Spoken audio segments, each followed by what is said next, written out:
Hello friends, welcome to another video. Last video में हमने देखा था एक एरर आई थी लास्ट वीडियो के अंदर, लास्ट वीडियो के लास्ट मिनट पे। ओके, फिर मैंने क्या किया था, उस वीडियो को वहाँ पर ख़त्म कर दिया था। ओके, लेकिन इस बार उस एरर को मैं सॉल्व करूँगा। वैसे मैंने लास्ट वीडियो में बताया था कि अगर आप एरर सॉल्व कर पाते हो तो खुद से करने की ट्राई करना, नहीं कर पाते कोई बात नहीं, इस वीडियो में मैं आपके लिए सॉल्यूशन लेके आया हूँ। चलिए चलते हैं जल्दी से अपने VS कोड के अंदर और देखते हैं क्या एरर थी। तो इसको ओके, अभी एरर क्या थी मैं आपको बताऊंगा गो लाइव करके। Server is now offline. Okay, तो कुछ नहीं आ रहा है क्योंकि मैंने लास्ट वीडियो में सब कुछ मिटा दिया था। लास्ट वीडियो नहीं देखा, देख लेना, डिस्क्रिप्शन में लिंक मिल जाएगी आपको। अब देखो एरर ये आ रही थी कि can not use import statement outside a module. तो ये एक एरर थी। ओके, कि आप इम्पोर्ट स्टेटमेंट मॉड्यूल के बाहर यूज़ नहीं कर सकते कभी भी। ओके, इम्पोर्ट स्टेटमेंट कभी भी मॉड्यूल के बाहर यूज़ नहीं कर सकते। ये एरर का सॉल्यूशन ये है कि जहाँ पर मैं रेंडर HTML करके जो फाइल है उसको मॉड्यूल बता रहा था, आप देख सकते हो यहाँ पर मैं उसको मॉड्यूल बता रहा हूँ।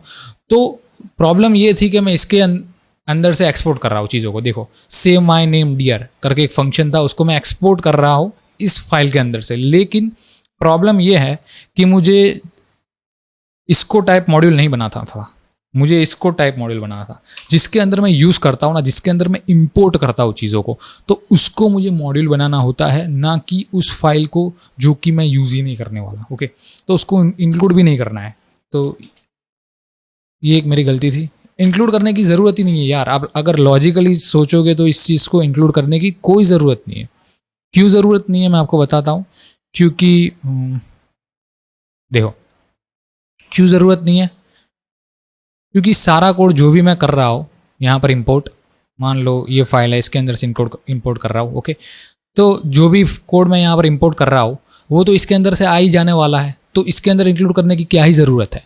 तो जिस चीज़ के अंदर हम इंपोर्ट यूज़ करते हैं, इंपोर्ट नाम का स्टेटमेंट, उसके अंदर ही हमें लिखना था type is equals to module, ना कि दूसरी फाइल के अंदर। ये मेरी एरर थी। और उसके बाद आप देख सकते हो अभी एरर चली गई है, देखो। ओके, ये जो है वो आउटपुट आ रहा है कि मॉड्यूल का, और मॉड्यूल का आउटपुट क्या है मैं आपको बताता हूँ, थोड़ा समझाने की कोशिश करता हूँ। मान लो इसके अंदर मैं दूसरा फंक्शन भी डिफाइन कर देता हूँ। दूसरा फंक्शन सही रहेगा, कॉन्स्ट है देयर। ओके, और फंक्शन मुझे बोलना पड़ेगा फंक्शन, और इसके अंदर लिखता हूँ console.log, जो कि बहुत ही सिंपल चीज़ करता है, सिर्फ बोलता है हे देयर। ओके, यही चीज़ करता है। अब यहाँ पर मैं दो चीज़ें एक्सपोर्ट कर सकता हूँ। मैं पहली चीज़ एक्सपोर्ट करना चाहूँगा से माई नेम डियर, और दूसरी चीज़ एक्सपोर्ट करना चाहूँगा हे देयर। दोनों चीज़ें मैंने एक्सपोर्ट करी। अब आप देखना कंसोल के अंदर क्या आ रहा है। देखो, तो कंसोल के अंदर दो चीज़ें आएगी, हे देयर और से माई नेम डियर। मतलब जितनी भी चीज़ें मैं यहाँ से एक्सपोर्ट कर रहा हूँ वो सारी चीज़ें इंपोर्ट होके कहाँ जा रही है मैं आपको बताता हूँ। वो सारी चीज़ें इंपोर्ट होके रेंडर मॉड्यूल के अंदर जा रही है। और ऐसा ज़रूरी नहीं है कि आप इसको रेंडर मॉड्यूल ही बोलो, कुछ भी बोल सकते हो, कुछ भी। अगर मैं बोल दूँ ना सिलिकॉन,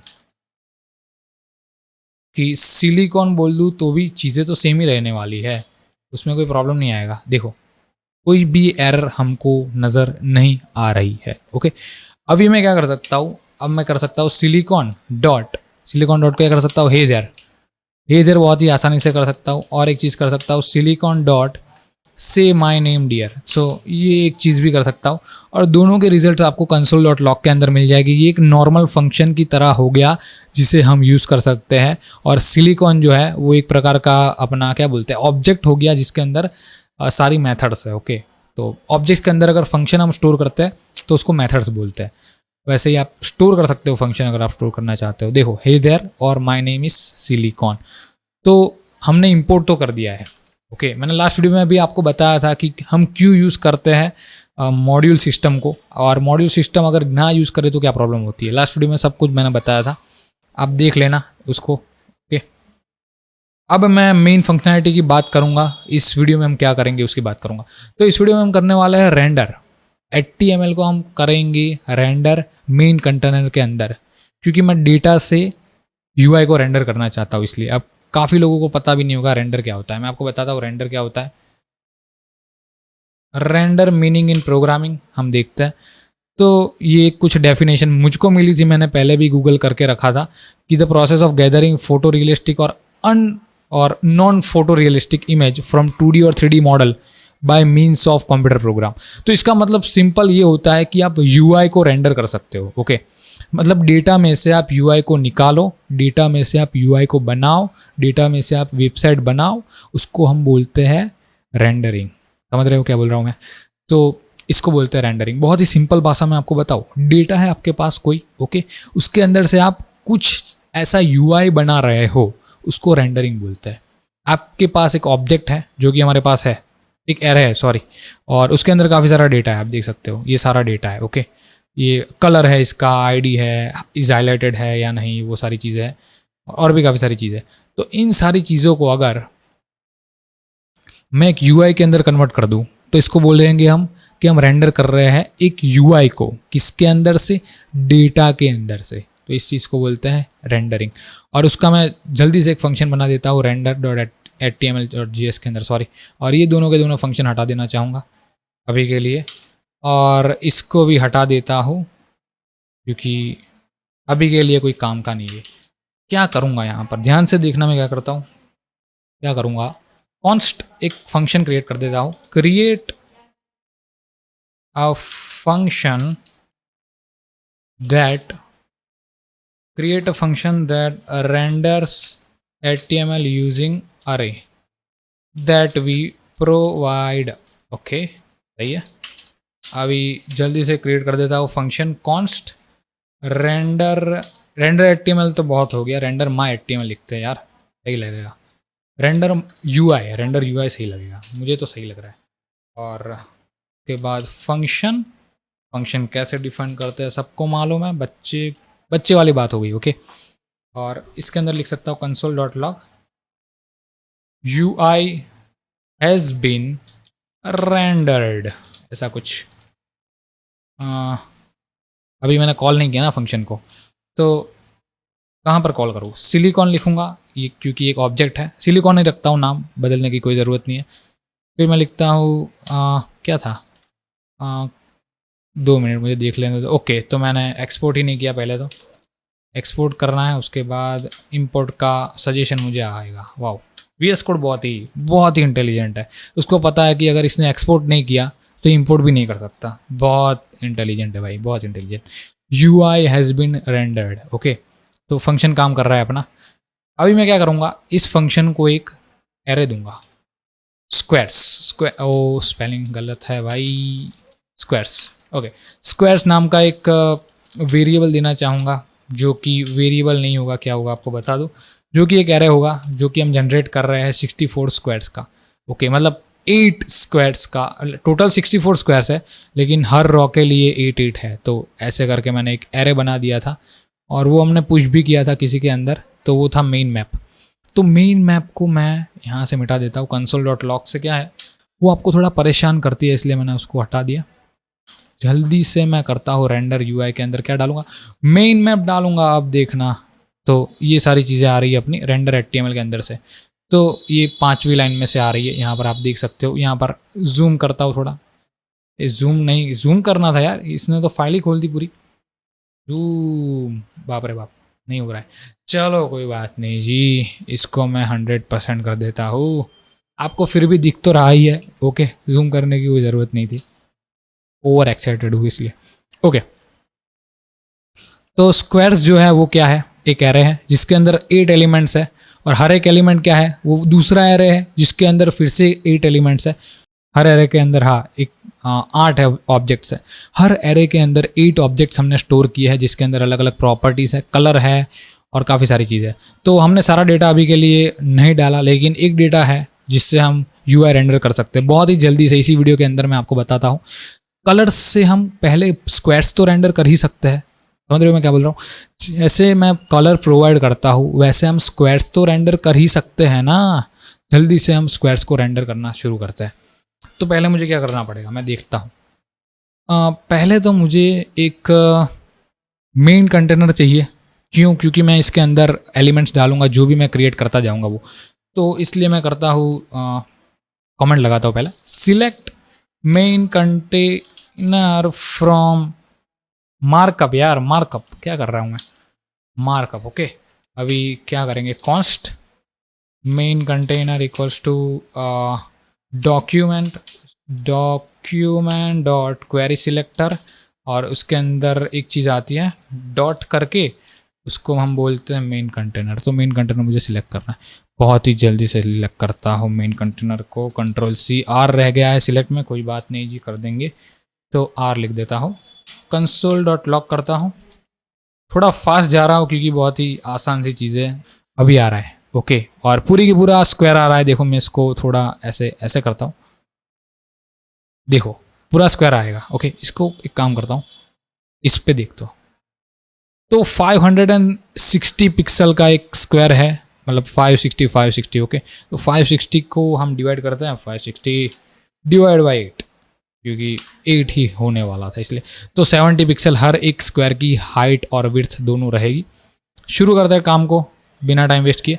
एलिमेंट क्रिएट करूँगा जल्दी से। तो अब मैं देखता हूँ कि create square of size 70x70, तो 70x70 का स्क्वायर मुझे क्रिएट करके दे दो।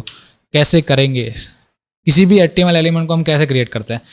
Create HTML using JavaScript. थोड़ा फास्ट हो रहा है मेरे ख्याल से, लेकिन कोई बात नहीं, आसान सी चीज़ें हैं, ये तो आपको समझ में आ ही जाएगी क्योंकि हमने पहले भी किया है। ओके, ये रहा क्रिएट एलिमेंट। ओके, मुझे तो पता था वैसे, लेकिन मैं आपके लिए बता रहा था। ओके, एक काम करता हूँ, तो कॉन्स्ट स्क्वायर नाम दूंगा इसको, इक्वल्स टू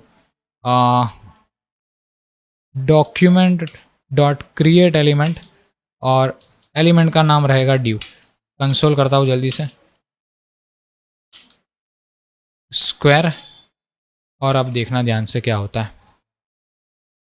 आप देख सकते हो ये क्रिएट तो हो गया एलिमेंट, लेकिन मुझे 64 टाइम चाहिए। जितनी बार ये स्क्वायर्स के अंदर जितने भी एलिमेंट्स है, हर एक के लिए हमें क्रिएट करना है स्क्वायर्स के अंदर। ओके, तो मैं क्या करूँगा, एक बहुत ही सही चीज़ मैं इस्तेमाल करूँगा squares dot for each, for each. Okay, ऐसा क्यों आ रहा है भाई, ये भी चलेगा मेरे ख्याल से। कंसोल डॉट लॉग एलिमेंट करूँगा, देखता हूँ रिजल्ट सही आ रहा है। ओके, मुझे पता था कि सजेशन में कोई प्रॉब्लम है, पता नहीं ऐसा क्यों होता है। फॉर ईच के अंदर ही होता है, मैंने देखा है, उस बाकी किसी भी चीज़ के अंदर नहीं मिलेगा आपको ये सारी चीज़ें। फॉर ईच के अंदर ये सारी चीज़ें आपको मिल जाएगी। ओके, ऐसा एरर हर बार देखने को मिलते है। अभी फॉर ईच करके मैंने ये तो कर दिया है, लेकिन इसको भी मैं एक बार और फॉर ईच करूँगा। तो एलिमेंट करूँगा, एलिमेंट डॉट फॉर ईच, क्योंकि क्या है, लूप एरे के अंदर एरे है ना, तो हमें 2 लूप तो लेने ही पड़ेंगे। एरे के अंदर एरे है। हाँ, सही है। ओके, तो यहाँ पर मुझे कॉल बैक फंक्शन पास करना था भैया जी।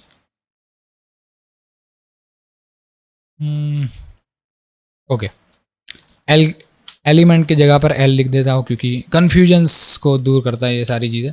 कन्फर्म तो नहीं आता, कंसोल डॉट लॉग आता है भाई, और वो होगा EL अपना। ओके, तो आप अभी देख सकते हो कि 64 टाइम जो भी स्क्वायर्स से अपने 64 के 64 अपने आ गए हैं अपने पास। अब सारी की सारी चीज़ के ऊपर अपना कंट्रोल है। तो ये एक EL है ना, वो अपना होगा एक ऑब्जेक्ट। देखो मैं ऑब्जेक्ट की एक प्रॉपर्टी आपको निकाल के बताता हूँ, तो आपको पता चल जाएगी कि ये चीज़ है क्या। कलर देखो 64 टाइम्स कलर आ रहा है। ओके, तो अब मैं क्या करना चाहता हूँ मैं आपको बताता हूँ। मैंने हर बार एक बार क्रिएट तो कर दिया है, अब मैं जल्दी से इसको अंदर डाल देता हूँ, स्क्वायर को डाल देता हूँ इसके अंदर, और अब हर बार एक स्क्वायर क्रिएट होगा जिसका ड्यू है वो यही रहेगा। और मैं क्या करना चाहता हूँ, मैं स्क्वायर्स के अंदर हर एक एलिमेंट के अंदर HTML भी डालना चाहता हूँ। तो मैं एक नई प्रॉपर्टी क्रिएट करूँगा हर एक ऑब्जेक्ट के अंदर। EL डॉट मैं कह सकता हूँ रेंडर्ड मतलब पास्ट टेंस हो गया, और मैं लिख दूंगा HTML इक्वल्स टू लिख दूंगा स्क्वायर। अब मैं कंसोल डॉट लॉग करूँगा EL को, ध्यान से देखना क्या कर रहा हूँ, आपको पता चलेगा। ओ हो कोई प्रॉब्लम आ गई है। Reference error square is not define. क्या भाई, क्या हुआ? Render HTML is equals to square. अरे ये रहा स्क्वायर भाई, आप कैसे कह सकते हो square is not defined. Module dot render UI के अंदर 11 के अंदर 17 में कोई ना कोई प्रॉब्लम है। Square is not defined, okay 11th line में एरर आ रही है। ओके ओके ओके, तो यहाँ पर चेंज करने से कुछ नहीं होगा, वो तो सही है, लेकिन इसमें एरर थी क्योंकि मैंने बेवकूफ़ी की थी इसलिए ठीक है, चलो कोई बात नहीं। अभी देखता हूँ।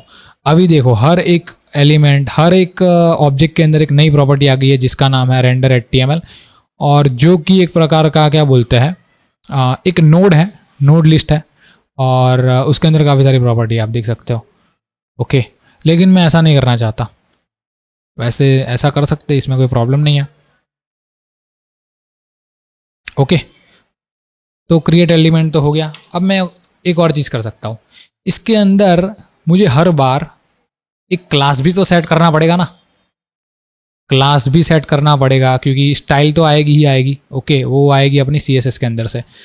तो मुझे 2 कलर वाले क्लास बनाने पड़ेंगे। एक तो मैं बना दूंगा कि डार्क या फिर कलर ब्लैक, ओके, और इसका बैकग्राउंड कलर जो है वो रहेगा ये। और दूसरी एक चीज़, कंट्रोल D करता हूँ जल्दी से, ब्लैक तो नहीं होगा लेकिन यहाँ पर डार्क बोल सकता हूँ क्योंकि 2 प्लेयर होते हैं, डार्क और लाइट। तो लाइट और डार्क, इसके अंदर हम डालेंगे क्रीम वाला कलर, क्रीम कलर। ओके, ये रहा क्रीम कलर। दोनों चीज़ें मैंने डाल दी है। अभी देखता हूँ क्या होता है। अब मैं render.html.js वाली फाइल है उसके अंदर एक चीज़ और करूँगा, आप देखना।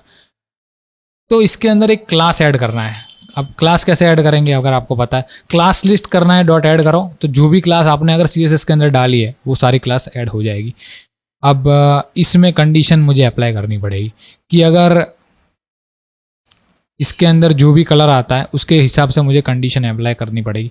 लेकिन मैं एक काम कर सकता हूँ, ऐसा ना करके एक काम कर सकता हूँ, स्टाइल डॉट कर सकता हूँ बैकग्राउंड कलर, ये रहा, वो मैं कर दूंगा स्क्वायर, वो मैं कर दूंगा स्क्वायर डॉट कलर। ओके, ये चलेगा, ये पक्का चलेगा। तो जैसे कि मैंने आपको बताया कि आपको कलर सेट करना है इसका। ओके, इसका बैकग्राउंड कलर सेट करना है, जो भी आप कर सकते हो वो कर देना। मैं अभी के लिए नहीं कर रहा हूँ इसका बैकग्राउंड कलर सेट, क्योंकि अभी क्या है, ऑलरेडी वीडियो लंबा हो चुका है, जितनी लेंथ मैंने डिसाइड की थी उतनी तो हो चुकी है। नेक्स्ट वीडियो के अंदर मैं बताऊंगा आपको कि कैसे सेट करते हैं इसका बैकग्राउंड कलर, और अगर आप खुद से कर पा रहे हो तो खुद से करने की ट्राई करना। ओके, सारा का सारा कोड आपको गिटहब रिपोजिटरी पे मिल जाएगा, वहाँ पे जाके आप डाउनलोड करने रहा कोड को। लास्ट वीडियो नहीं देखा उसकी लिंक मिल जाएगी, पूरी प्लेलिस्ट अगर देखनी है शुरू से उसकी लिंक भी मैं प्रोवाइड कर दूंगा। Thank you for watching this video, I will see you next time. और इस चैलेंज को खुद से करने की ट्राई करना, कलर को सेट करने की, और इसके अंदर कंसोल के अंदर देखना कि कलर सेट होता है या नहीं। ओके, नेक्स्ट वीडियो में हम मिलते हैं। Thank you for watching, I will see you next time.